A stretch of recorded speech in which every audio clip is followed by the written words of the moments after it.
What's going on, American truckers? Hope all of y'all are doing great out there. Got old Snapper here, your host for this little short video here.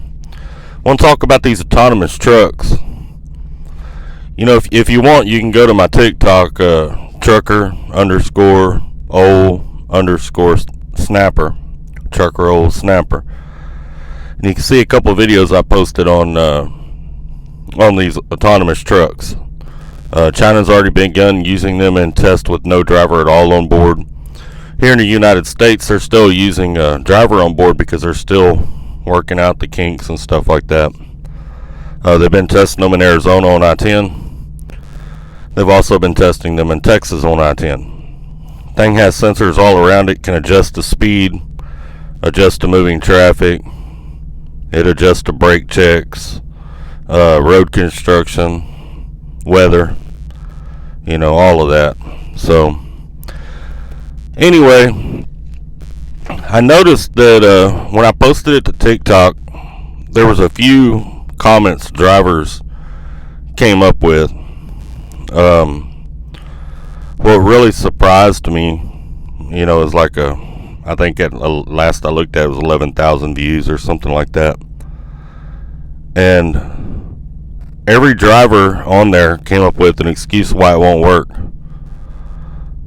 But not one said we need to work harder. Not one said we need to be more public friendly. Not a one. They all blamed it on something else. You know, and not to bash everybody, but I think that's taking the wrong look at it, if you know what I mean.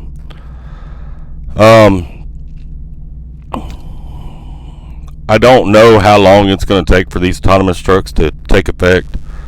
The estimates I saw from some of the U.S. government websites, you can go look, you can Google them. They're wanting it to, by 2023, which is just a couple years away, they're wanting it to be in full swing. But I'll go over a couple of these things that drivers keep saying that I don't really think myself is going to make that big of a deal. One of them is who's going to open the doors, who's going to put the load locks up, who's going to put the straps in the box or reefer or whatever, because I think it's going to come into box and the reefer first. I think they're going to have a hard time automating flatbed, or flatbed, car haulers, and tankers. I think those three right there are pretty safe.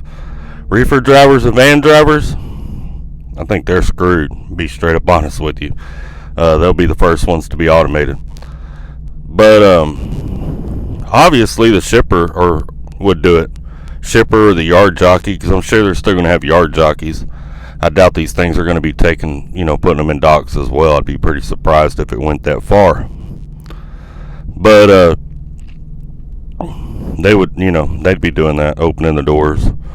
Another question was fuel. I mean, as it is right now, and I run small tanks on this truck, and I can get about 800 miles out of a full tank. You minus the sleeper, you minus the driver, and you minus the gear, you can put bigger tanks on. They can probably get 1,000 miles, maybe a little more, out of a full tanks. But I honestly believe that when automation comes in, so will electric. And all they got to do is just put a solar panel on the roof, and you got, and a battery bank down there, and you got it made. You ain't got to worry about gas. But even if they did stick to diesel, I think they'll just put bigger tanks on.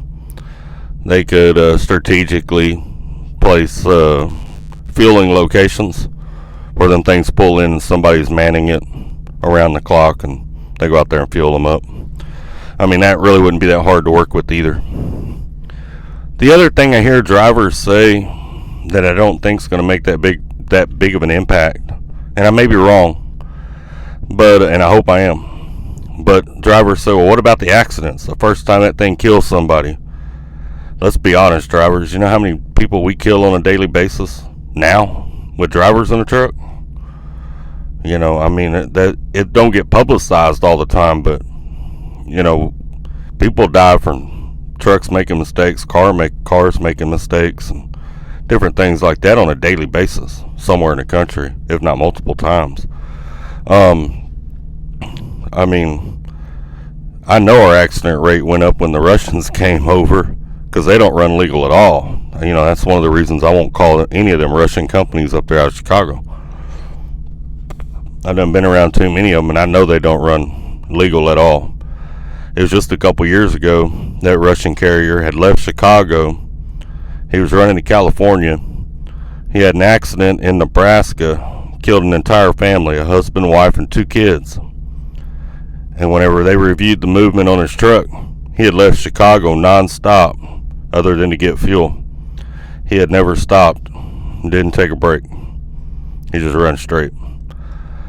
So, I'm not so sure that that's going to be the automated trucks that have to kill more people than drivers.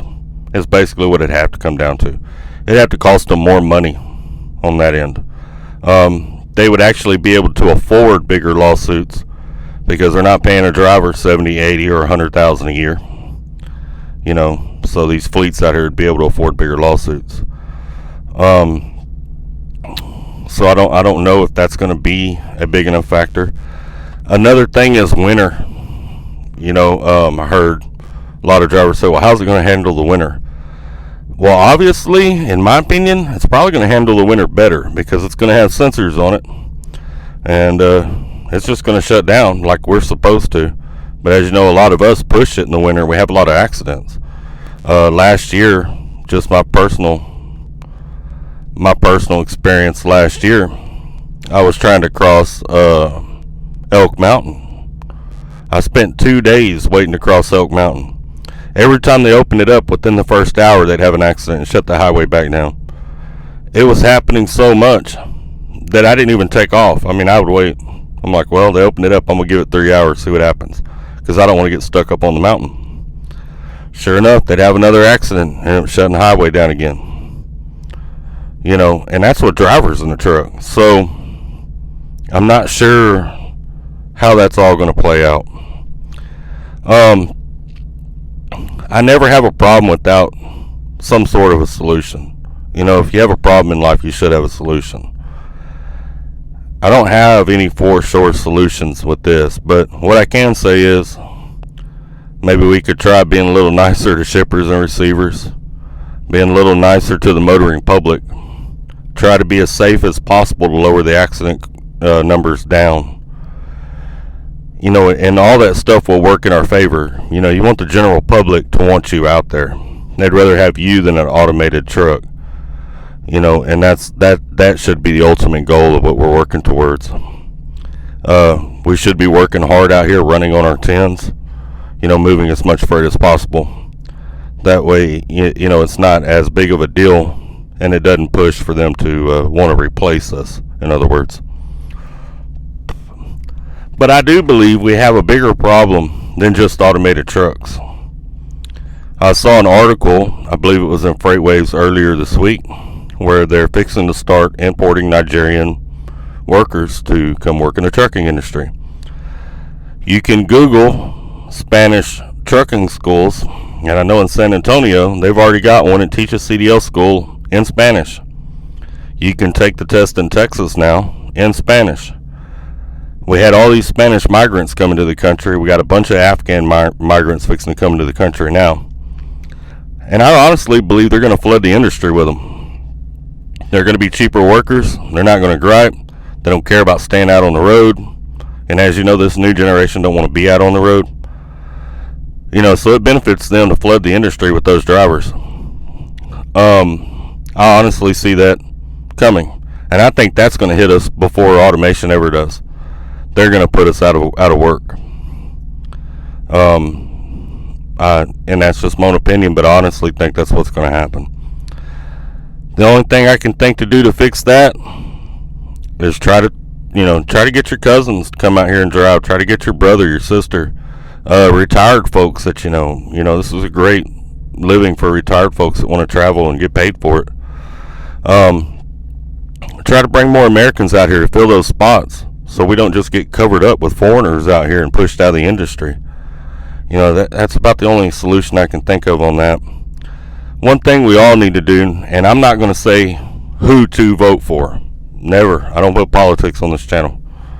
But I will say this. We all need to be voting. Whether we think our vote counts, whether we think it don't, we don't know for certain. We need to at least try. We can't gripe about it if we don't try. And we need to research the candidates to make sure that they're for American workers. You know, that way it'll slow the flood down of these people coming in from out of the country and taking our jobs. We need to make sure they are for American labor, American workers. Okay? And that's how I feel about that. And make sure that's who we vote for. You know?